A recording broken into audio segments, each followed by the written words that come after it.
Monsieur Hall, vous êtes archéologue et vous portez un intérêt particulier aussi à l'histoire, surtout à l'histoire africaine.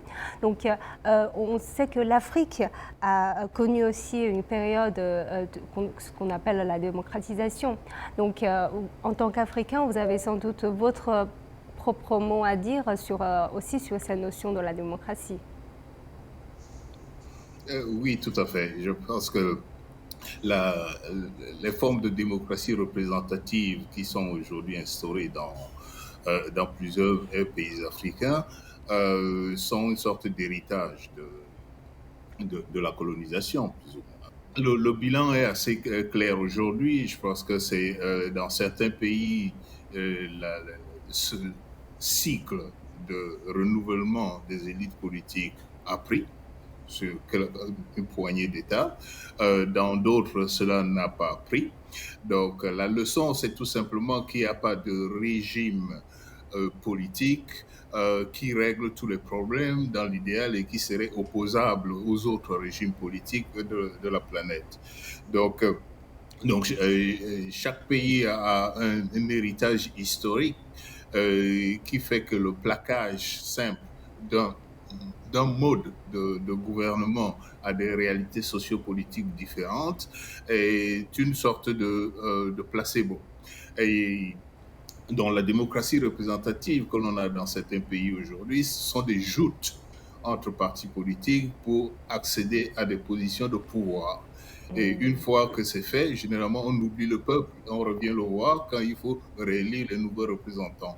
Mais la leçon de l'histoire, c'est tout simplement que les régimes politiques se construisent en fonction des héritages culturels et que prétendre qu'il y en a un qui est supérieur à tous les autres, c'est de la démagogie et peut-être même de l'hégémonisme, si vous voulez. Mm. Et donc, c'est comme ça que je présente cela.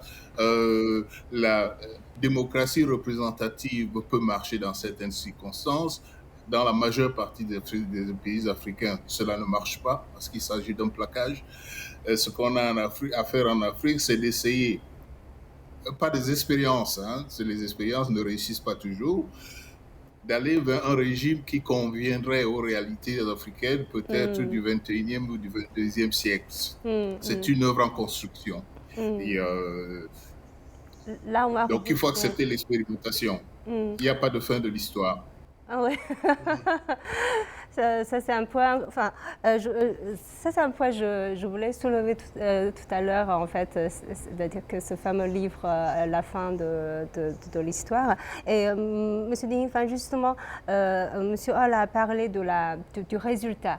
Donc aujourd'hui, si les États-Unis se prennent comme leader du monde de la démocratie, est-ce que c'est parce que la démocratie a fonctionné tellement aux États-Unis, tellement bien aux États-Unis, qu'il est impératif que les autres nations adoptent le même système politique?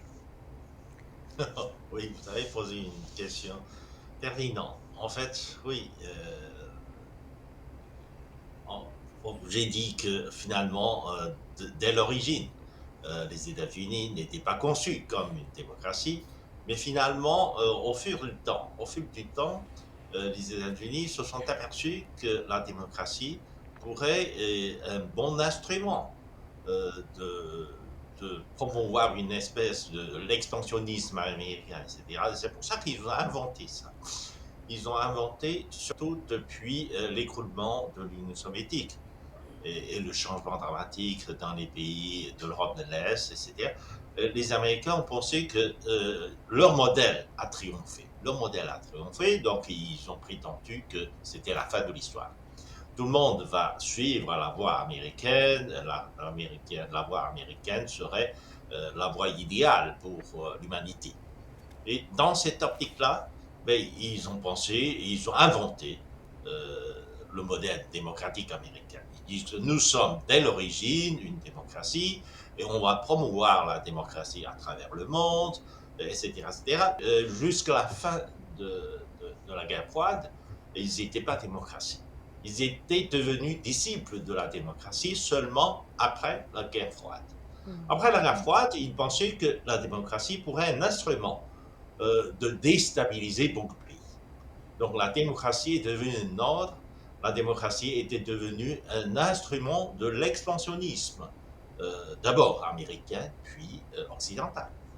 Cette sorte de démocratisation avait causé des chaos.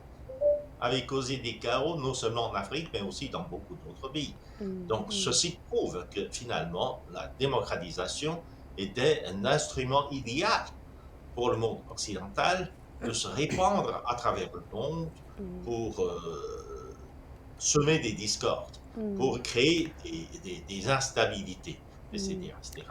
Et voilà, donc il faut regarder la promotion de la démocratie à travers le monde comme un instrument de la promotion de ces intérêts de ces pays occidentaux. Alors, je voudrais continuer avec vous, Monsieur Ding Fan. En fait, le ministère chinois des Affaires étrangères a publié un rapport sur l'état de la démocratie aux États-Unis en 2022 et qui soulève de différentes situations dans la société américaine. Et quel message souhaite envoyer la Chine par le biais de ce rapport, sachant bien sûr que la Chine n'est pas invitée pour ce sommet de la démocratie? C'est-à-dire que le gouvernement chinois, par la voix de son ministère des Affaires étrangères, veut signaler que, en fait, l'attitude du gouvernement américain vis-à-vis de la promotion de la démocratie est hypocritique.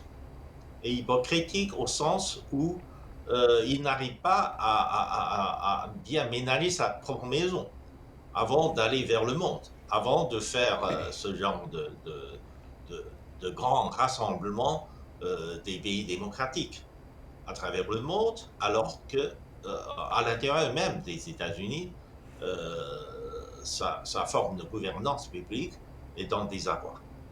Donc, la Chine est en droit de poser la question, de susciter l'attention de l'opinion publique internationale que finalement, si un pays n'arrive même pas à gérer ses affaires intérieures, pourquoi a-t-il la prétention et le courage de dire que je vais exporter mon modèle?